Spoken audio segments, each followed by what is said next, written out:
ദൈവനാമത്തിന് മഹത്വം. ഈ ഗ്രൂപ്പിലുള്ള അഡ്മിന്മാർക്കും കുഞ്ഞുങ്ങൾക്കും വേഗം വരുന്നവനായ യേശുക്രിസ്തുവിന്റെ നാമത്തിൽ എൻ്റെ സ്നേഹവന്ദനം. ഇന്നത്തെ ഒരു ചിന്താവിഷയത്തിനായി ഞാൻ നിങ്ങൾക്ക് മുന്നിലേക്ക് വരുന്നത് വിശ്വാസം എന്ന ചിന്താവിഷയമായിട്ടാണ്. അതിനായി നമുക്കൊരു വേദഭാഗം വായിക്കാം. എബ്രായർ 11 അധ്യായം അതിന്റെ 1 വാക്യം. വിശ്വാസം എന്നതോ ആശിക്കുന്നതിന്റെ ഉറപ്പും കാണാത്ത കാര്യങ്ങളുടെ നിശ്ചയവുമാകുന്നു. നമുക്ക് വിശ്വാസത്തെ കുറിച്ച് എന്തൊക്കെ അറിയാം? അബ്രഹാം വിശ്വാസത്തിന്റെ പിതാവായിരുന്നു. അബ്രഹാം ദൈവത്തിൽ ഉള്ള വിശ്വാസത്തിലാണ് ഇറങ്ങി തിരിച്ചത്. അബ്രഹാമിന് മകൻ ഉണ്ടാവില്ല എന്ന് പലരും പറഞ്ഞപ്പോഴും ദൈവം പറഞ്ഞ വാക്കിനാലാണ്, അത് വിശ്വസിച്ചാണ് അബ്രഹാമിന് ഇസഹാക്ക് എന്ന മകൻ ഉണ്ടായത്.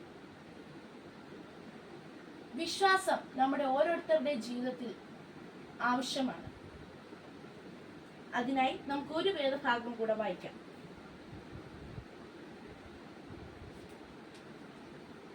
യോഹന്നാൻ എഴുതിയ സുവിശേഷം 11 അധ്യായം അതിന്റെ 40 വാക്യം. യേശു അവളോട്, വിശ്വസിച്ചാൽ നീ ദൈവത്തിന് മഹത്വം കാണും. ലാസർ മരിച്ച് 4 ദിവസമായി. എല്ലാവരും പറഞ്ഞു അവൻ ഇനി പുറത്തു വരില്ല എന്ന്. പക്ഷെ ദൈവം മാർത്തയോടും മറിയോടും പറഞ്ഞു, നീ വിശ്വസിച്ചാൽ ദൈവത്തിന് മഹത്വം കാണുക.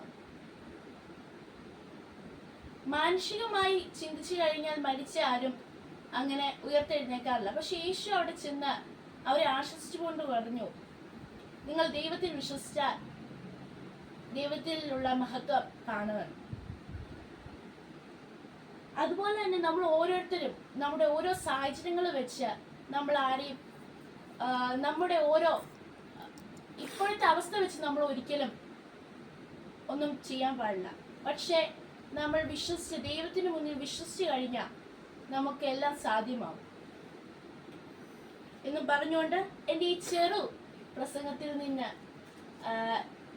ഞാൻ ഇരിക്കുന്നു. ദൈവം നമ്മളെല്ലാവരെയും അനുഗ്രഹിക്കട്ടെ.